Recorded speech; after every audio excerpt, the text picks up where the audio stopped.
Hi there, welcome to Kneppy Invest and welcome to the end of the trading week, May 17, 2024. I have not had a look at the market. I had a look at a few of the announcements that were released this morning and I wrote down 5 companies that I thought released interesting announcements. But other than that, I have had no idea how the market has gone today until right now. And as I look at the ASX, I'm wondering why is the market down so much? Almost 1% for the day. All tech down 1.64%, resources up, but I'm pretty sure the American markets didn't have a bad day. So Nasdaq was down 0.2%, Dow Jones 0.1, S&P down 0.2. So for some reason, the Australian market's having a little bit of a hissy fit today. Maybe because it had such a good day yesterday. Today it's had a case of the blues because the Nasdaq didn't go up yesterday, particularly because all tech is down a fair bit. So the agenda for today's video is I'll go quickly through the market today, have a look at these 5 interesting announcements. I'm hoping the company that comes in at number 1 has performed fairly well because I'm trading that company. And then I might have a look at a few charts. And then I'm going to record another video because I'm completely busy tomorrow. And that is going to be my answers and replies video, but I won't do the whole thing because I am quite busy even today. So I might do 20 minutes of that and leave the rest of my answer replies video to another time, maybe sometime next week. So let's get into today. No tweets, by the way, because again, I'm a little bit too busy to be looking at tweets. And I haven't, in fact, haven't looked at Twitter at all today. So let's have a look at the market today. And we already know it's down and tech has had a bad day and tech has been going down all day. So this negativity, this negative sentiment has been persistent all through the day. The XAO down, XJO down. So let's have a look at the sectors. Materials, understandably, because resources has had a pretty good day, comparatively speaking. So materials is the only sector up. The other 10 sectors down, including IT, down 2.5%. Healthcare down 2%. Real estate, after being up about 4% yesterday, down 1.7%. I think maybe the market was getting a little bit too ebullient. Is that a word? Ebullient? A little bit too enthusiastic in regards to the possibility of interest rates being cut, and to maybe today maybe a bit of a dose of reality.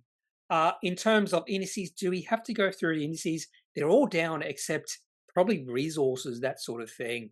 So I don't think we have to do that. So let's have a look at the best performing companies today. See if I've missed anything, because I might have missed something. But again, Friday tends to be the quietest day of the week. Now, a company called Nanolose is up 39%, but on low turnover. So what I'm looking for here is companies up on pretty big turnover. I could look at one of the scans here, which is unusual volume, but that is a scan I actually do at the end of every single day through TradingView, and maybe I'll do a video on that in the future. But just looking here, nothing really up big on big volume. Rincon Resources, maybe. I'll just have a quick look at that. Almost $1 million worth of shares traded. But I have a feeling this has been quite volatile recently. And yeah, no announcements today. So we can steer clear of that company. But nothing here. All except down the bottom. NextEd Group. NextEd Group did make it onto my list, coming in number 3.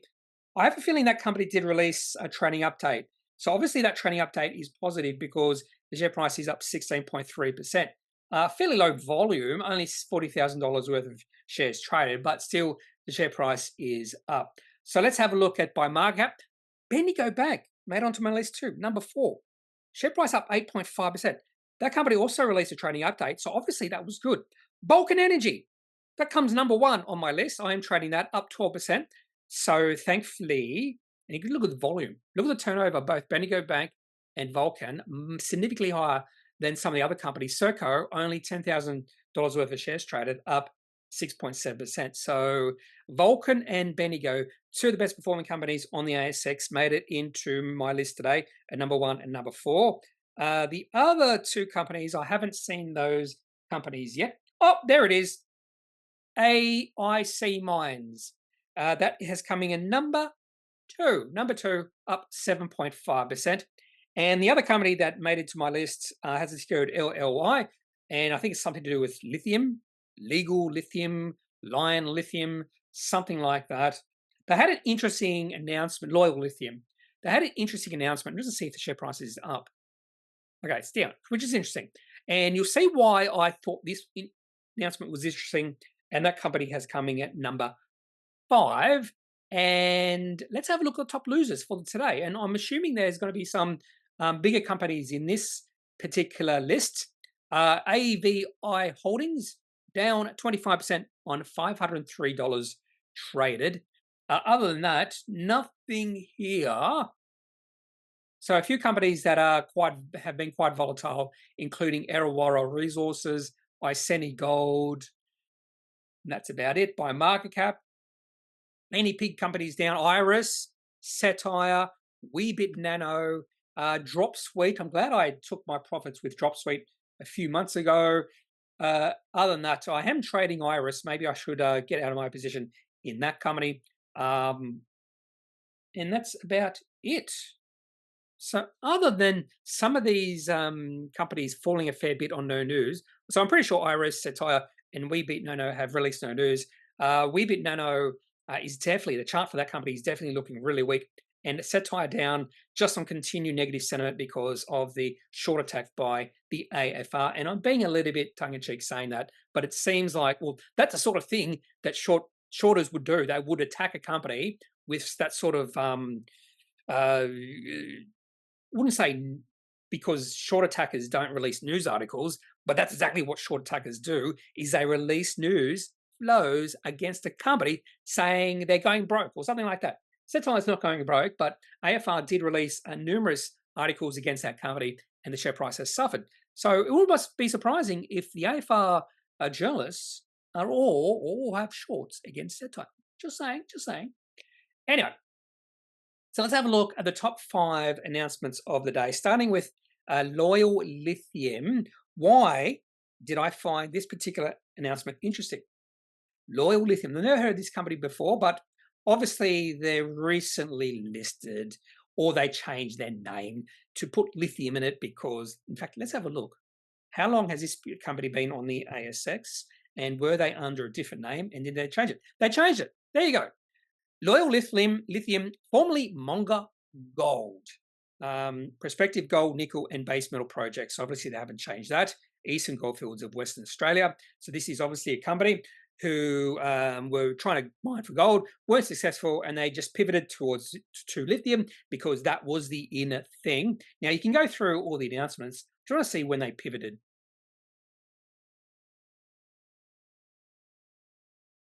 Pivoted. So still talking about lithium.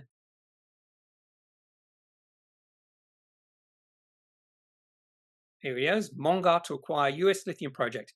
So that was May 2022. I won't say that was at the peak of lithium. I think lithium still had a little bit to run after that, but this was just the management of a company pivoting to a new company. Anyway, I'm getting a little bit off topic. Share price down 5.6% today, which I think is a little bit interesting because the announcement this company released today was in regards to a capital raising.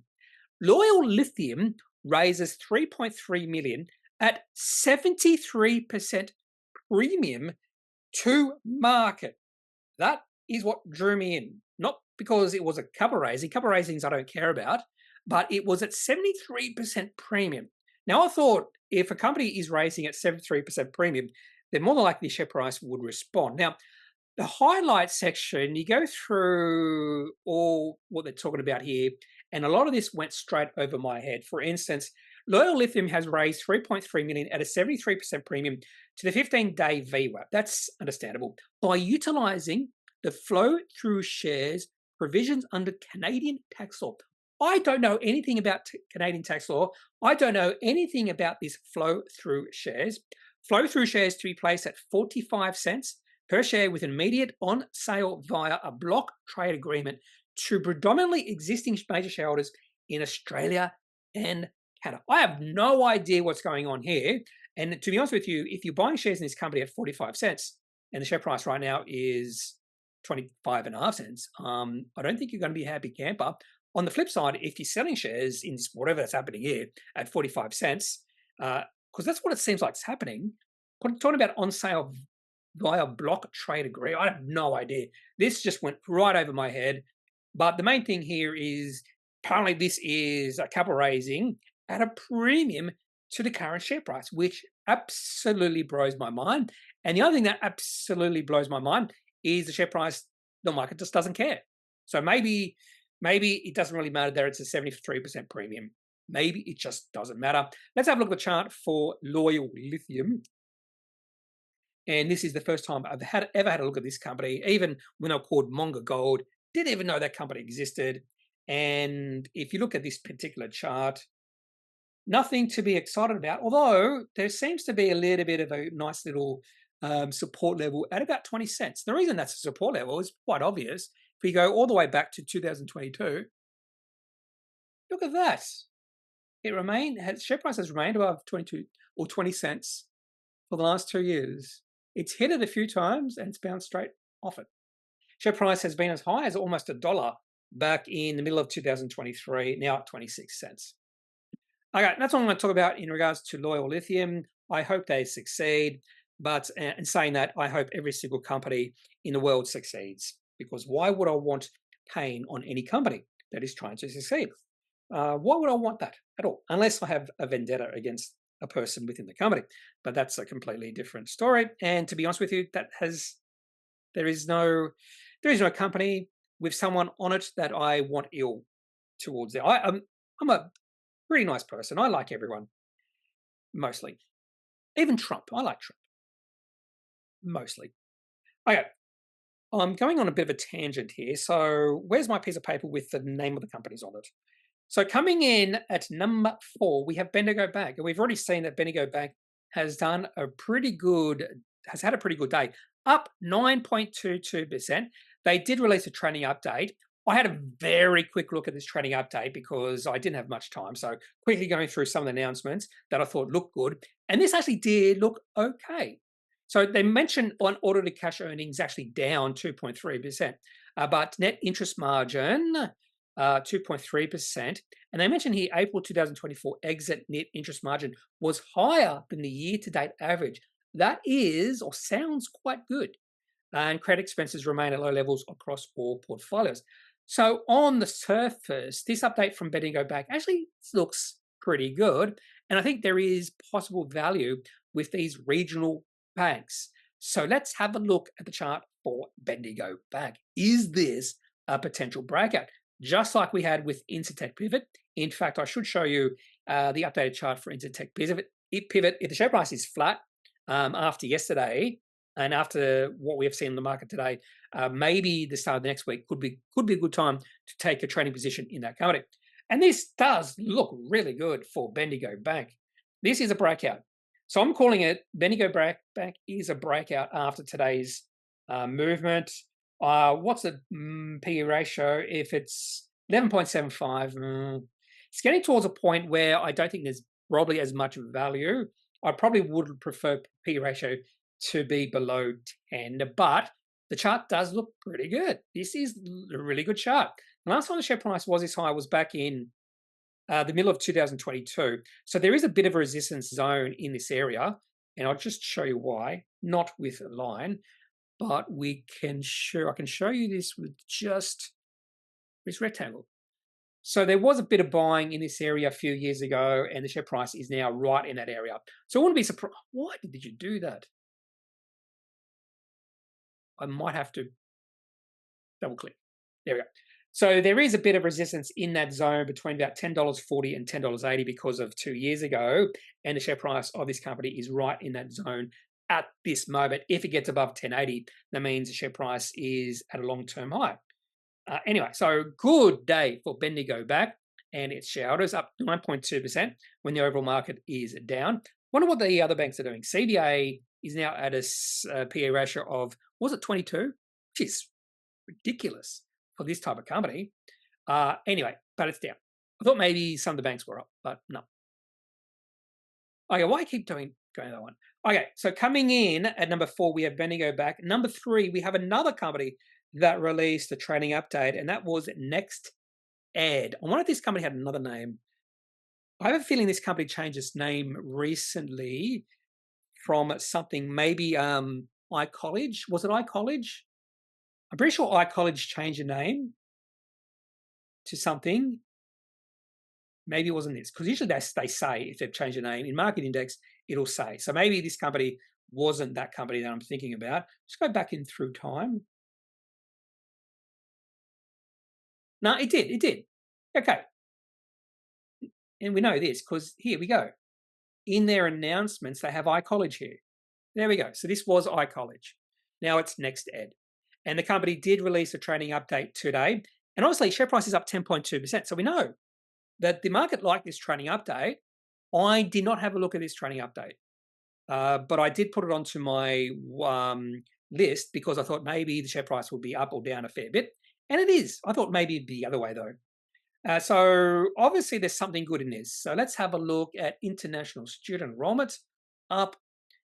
Everything looks to be up on this very quick go through. Any numbers here? Financial numbers, just utilize or students and utilization.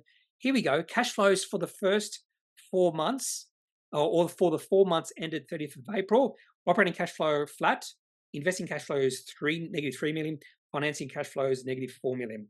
Okay, so the market likes that for some reason. I don't know why, but the market is liking this particular announcement from NextEd. And I'll be honest with you, these are the sort of companies I will never invest in. In fact, they talked about government here, federal government policy, blah, blah, blah. That's one of the reasons why I would never invest in these sort of companies, because they are really reliant on any sort of government regulation. There could be really negative government regulation against these sort of companies, and that could really affect this company's financial performance. And I just don't like those sort of companies. I like companies that don't rely on the government at all. Anyway, so let's have a look at the chart. Just because I'm not interested doesn't mean you don't have to be. So let's have a look at the chart for NextEd. Oh, this is ugly. Okay, I remember this company now from August of last year. Share price plunged 29% on the 17th of August, and there was a massive rally. I forget exactly why, and there was a massive rally later in the month, but that was it. The share price is in a well-defined downtrend. Share price is up as high as $1.80 back in May 2023. So that's just over 1 year ago. Share price was about $1.80. Now it's 28.5 cents. So even though this was a positive day, I would stay well clear of this company at this point in time, even as a trade. So that's NextEd coming in at number 3. Share price has had a good day, but over the past year, share price and the chart looks absolutely horrible. Coming in at number 2, we have a company that I have been thinking about taking a trading position in, and that's AIC Mines. And AIC Mines up 7.5%. They were granted Jericho mining lease. So this is another announcement that I did not open up and have a look at, but I assumed, because there was a lot of positive sentiment behind this company, that if there was any sort of goodness within this announcement, the market would like it. And the market has liked it. So they've just been granted a mining lease. That's it. I suppose that's it. I have no idea anything about this company. I have no idea what Jericho is. Their copper mine. There it is. Copper, one of the in commodities right now. So this company is in the right space. It's probably the only thing I did know about this company. I think it did have something to do with copper. But this is another announcement from a copper company. And the chart for this company is really good. Not AIM. What was it again? A1. I actually have made that mistake before. It's not AIM, which is AIM Media. It's A1M, AIC Mines, which means this company has been long on the. Look at that chart. Look at that chart. So when I was thinking about buying this company was when we saw a little bit of a pullback towards the short-term moving average channel here. So this was the 13th of May. Well, that was like on Monday. Share price actually went to 46 cents. So that's one thing I am looking at when it comes to trading. When I see the share price pull back to sort of a support level, and that support level for this company was that long-term moving average channel. So the chart looks absolutely spectacular for AIC Mines. The breakout for this company if I was following it and wasn't following it, probably was there. So back in towards the end of March, at a share price of around about 35 cents. That's the time to get excited, or would have been the best time to get excited about this company. But at that point in time, I wasn't following this company at all. At all. So that's AIC Mines. And what's the market cap of this company? Let's have a look. I did it again. A1M. Market cap, I'm saying 200, 300 million. 265.9 million. So that's coming in at number 2. We have AIC Mines. Coming in at number 1, and this was more just of a hope, because I am trading this company. I've mentioned that I'm trading this company a few times now. Up 11% on announcement. Another announcement I did not open. I have no idea anything about this company. It was just a trade. And that's a great thing about trading. You don't have to know anything about a company to trade the chart. Something to do with Lithium, I'm assuming, Vulcan Energy. Launch a final phase of project level financing process. Whatever, I don't care, but the market liked it.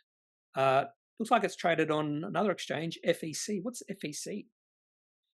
Market cap of this company is probably nearing $1 billion. Final financing stage launch for Vulcan's integrated renewable energy and zero carbon lithium project. As soon as I read zero carbon lithium, that triggered some memories in my head that this is a zero carbon lithium project company. Now I do remember a little bit about this company right now just because of those 3 words. So obviously the market likes this announcement, and maybe this announcement isn't that good, but because there is a lot of positive sentiment behind this company, even a so-so announcement, I'm not sure this announcement could be absolutely ripper. It's all based off the chart. And I am surprised how much this company's shares have moved. So I bought at 373. There it is, 373 on the 8th of May. So just over 1 week ago. And right now my position is up almost 50%. I'm almost at the point where I am willing to take some profits in a Vulcan to lock in that 50% gain, because when you're only holding a company for a short period of time and you see the share price rise 50%, even though it's maybe on the back of some good news and just the chart, it's just obvious breakout. There's probably never such a thing as an obvious breakout, but this was looking like a good thing. And I'm just surprised how the share price has kept going up. So a lot of enthusiasm behind this company. And for some reason, I'm just going to have to load this again because we can't see volume. There it is, volume. For some reason, the volume in trading view just goes. And one of the reasons I took a trading position in this company was just the increase in volume. We started to see the volume increase back in February when the share price was just above $2. Now it's $5.29. And again, a really good volume day as well for Vulcan Energy. Other than that, this particular announcement, it might be good. Maybe de-risk the company a little bit more. Talking about financing partners, blah, blah, blah. Other than that, I have no idea how close this company is to getting into production or anything like that. Yeah, anyway. So that's the top 5 announcements of the day. Some good ones in there on a fairly negative day. Let's have a look at some charts. I can spend a bit of time, maybe a couple of minutes, looking at some charts. So let's have a look at Weebit Nano. Weebit Nano, I took a trading position in this company back on the 19th of April, hoping there was going to be a bounce towards the top of the trading channel, which would have been a nice little return, but it didn't. The bounce was really weak. On the 29th of April, share price rose 7.5% on not much volume, and then that particular rally petered out fairly quickly. So I took profits. I bought at 294 and then sold at 296. Share price now at 228. And as soon as the share price fell below the support level at about 280, it just collapsed. And we have seen increasing volume. And that's sort of what sometimes you do see. When a share price does fall through support level, you see increasing volume as those traders getting out en masse. And that's why the share price has collapsed. The other thing I'm going to look at is Iris, because I have noticed here, we saw that share price of this company fell, and the share price is still in a trading zone. I'm willing to just maintain a position in this company. Share price has not quite fallen 10%, but I think maybe the market has overreacted a little bit to the announcement this company released the other day in regards to some sort of cyber attack or something. And this is just, I think the market just overreacting just a touch. Anything else? What else can we have a look at? Copper, still up. Copper still up. Was there another company? I think there might have been another company. I remember. Oh, Satire. That was it. Satire. Another big down day for Satire. And yeah, it's fallen through the long-term trend. So this is the long-term trend, the uptrend for Satire. I'll just actually put that in a larger, there it is. That's the long-term uptrend. And you can see quite often the share price of Satire hit this long-term uptrend and bounced off it. In fact, I developed this long-term uptrend back in late 2022, and then it hit this long-term uptrend 1, 2, 3, 4 times, and then we saw a bounce. Now it's fallen through it on strength. It fell through it 3 days ago, and then just like maybe a little bit similar to Weebit Nano, but the volume hasn't been as high, but we have seen the share price absolutely fall. So I think there was a fair few traders in this playing the uptrend and buying on a bounce happening. Bounce didn't happen, and then we saw a lot of pressure the last few days because those traders are now selling out, but not quite as much as we have seen with Weebit Nano. So even long-term uptrends like this, when they're broken, can cause a little bit of selling in the market because they're broken. And there are a lot of traders out there who do follow these sort of things, who do look at uptrends, look at support levels, look at resistance levels as well. I think that's all I'm going to have for this particular video. If you have any questions, any thoughts, leave those in the comment section of this video. Otherwise, I'm not a financial advisor. If you do need financial advice, make sure you seek out someone who is qualified and can speak to your own financial needs. Just going to have a look at Service Stream because I did sell out a Service Stream today at $1.20. Yeah, it's just broken through my support level there, and I'm willing to take that profit. I was looking to take profits with Service Stream over the past few months because it was up. Yeah, up 50% from when I bought. All right, that's it for today's video. See ya.